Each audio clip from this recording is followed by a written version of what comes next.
Hey guys, welcome back to Double D in the Morning. This is Double D in the Friday Morning, episode 37, The History of Cartoons, part 28, The Story of Craig Mccracken.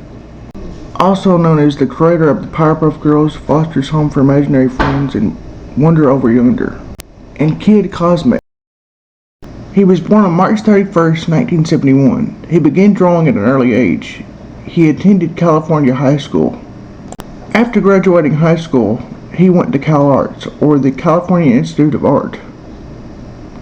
In 1992, he made a school art project for his animation class that became a test pilot for one of his most well-known shows. At the time, it was called Whoop-Ass Girls, Whoop-Ass Stew, but was later renamed into the Powerpuff Girls. While he was at Cal Arts, that's also where he met fellow animator and collaborator G.D. Tartakovsky, the creator of Samurai Jack and Dexter's Lab. And if you'll notice in the credits, they frequently collaborated together. He collaborated on his show, and he collaborated on the other show. Even though he's most famous for Powerpuff Girls, he also created another show for Cartoon Network called Foster's Home for Imaginary Friends, and a show for Disney and Disney XC, Wonder Over Yonder, and a show for Netflix called Kid Cosmic. Those are the shows and more that I'm going to talk about today in this video. This is a picture of the college he went to, the California Institute of Arts, or Cal Arts. Not just him, but anybody who has ever been anybody. Brad Bird, him, G.D. Tartakovsky, just about anybody has ever gone to this school and made a big name for themselves. His most notable short was what one in this day and age would be called a test pilot, but it was a class project. It was called Whoop-Ass Girls, Whoop-Ass Stew, and it was the original premise with sugar, spice, and everything nice, except instead of Chemical X, it was kind of whoop-ass. And they beat up the Amoeba Boys, what later gets known as the Amoeba Boys, because they're robbing a bank, and they climb to the sun and they burn up in the atmosphere of the sun. After he made that short, and after he graduated from Cal Arts, he went on to be an art director on another newer show at the time, Two Stupid Dogs. Two Stupid Dogs is, by critics, is considered the Ted Turner response to the Johnny K show that was on Nickelodeon at the time, Ren and Stimpy. I personally don't see it.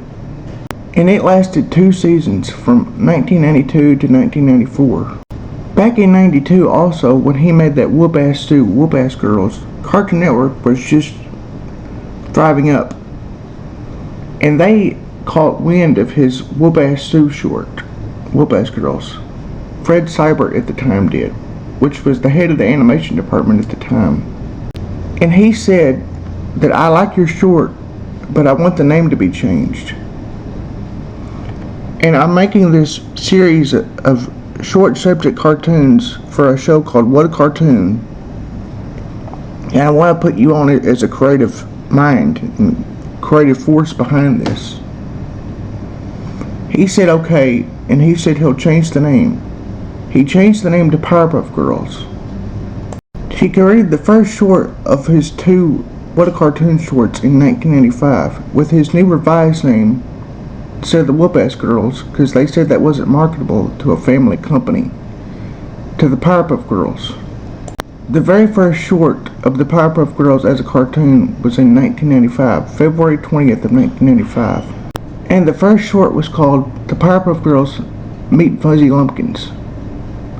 In this first short, which for some reason didn't go all that well with the viewers, they're judges at a jam contest.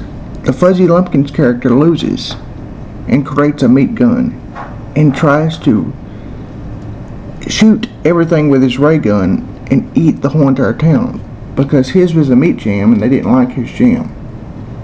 And he was quoted as saying, "I'm going to make this meat gun so I can eat Townsville." Even though the first viewership of the first short didn't go all that well, the network liked it enough to give him another chance. The second short aired about 11 months later on January 28, 1996. The second short, which did better in the views, was called Crime 101, which starred Bubbles, Buttercup, and Blossom, trying to teach the low-life, lame villains on the show and in this short, the Amoeba Boys, how to be criminals. But they were falsely accused of being the criminals when they were teaching them how to rob a bank. But it all turned out okay because they went to the courthouse and confessed to the crime. E.G. Daily was cast as Buttercup in his first two shorts. And here is a picture of Buttercup, the tough little stinker of the group, the big tomboy, if you will. But ultimately is a character that's a big tomboy and big tough on the exterior, but she's got a heart of gold on the inside. And this is Kathy Cavadini that was cast as Blossom in the first two shorts too. And this is Blossom. Now in these shorts, the characters Buttercup and Blossom weren't as developed as they would have been in the show, but she became known as the self-appointed leader of the group.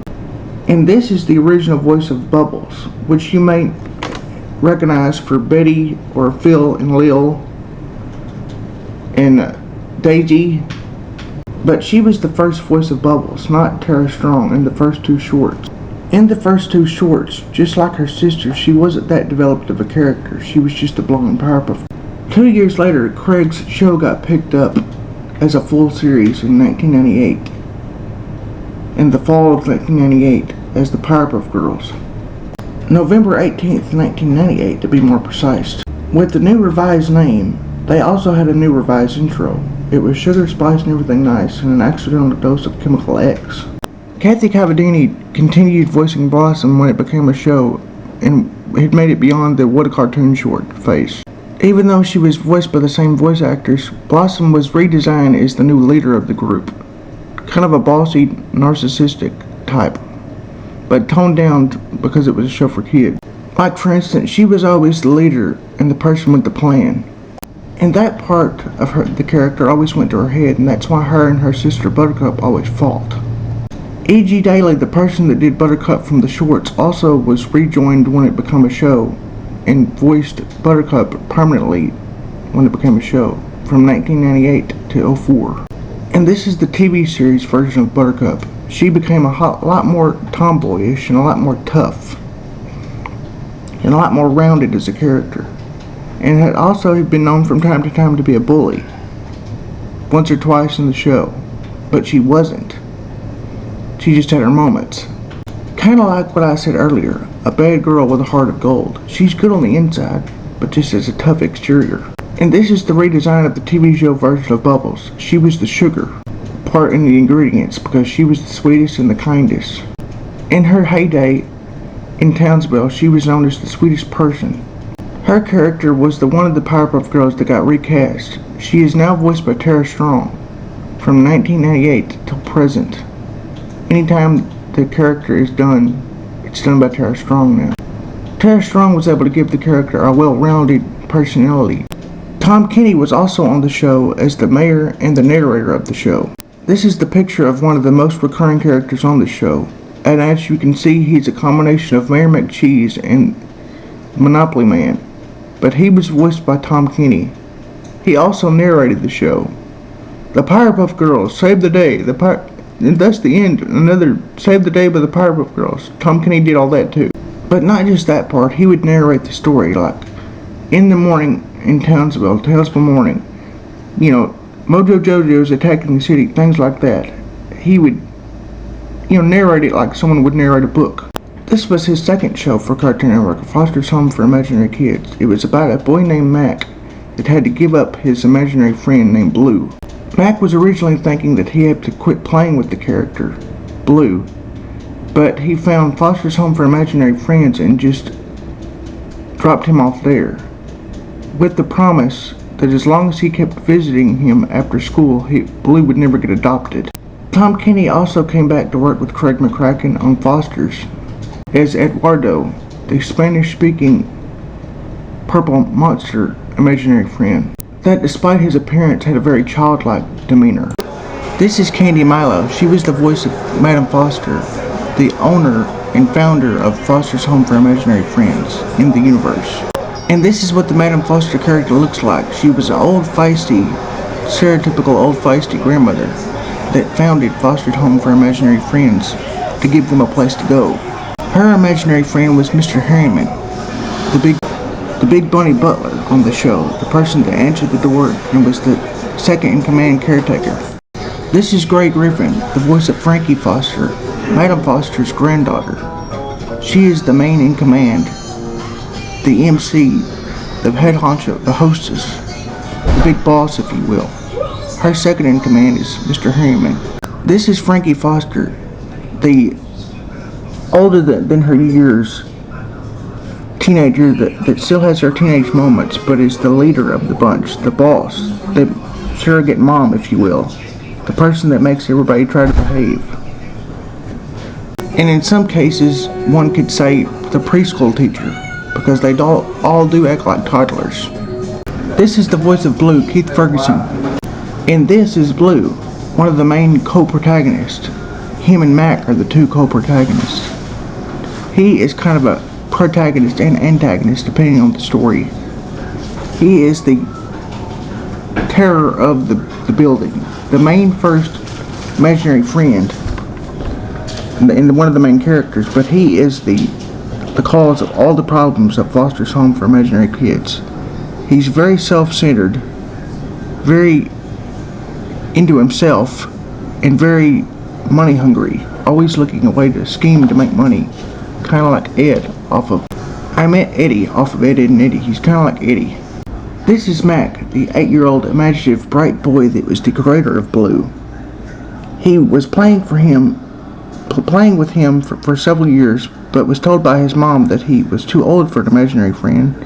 Thus, one day he drops him off, Blue that is, at Foster's Home for Imaginary Friends.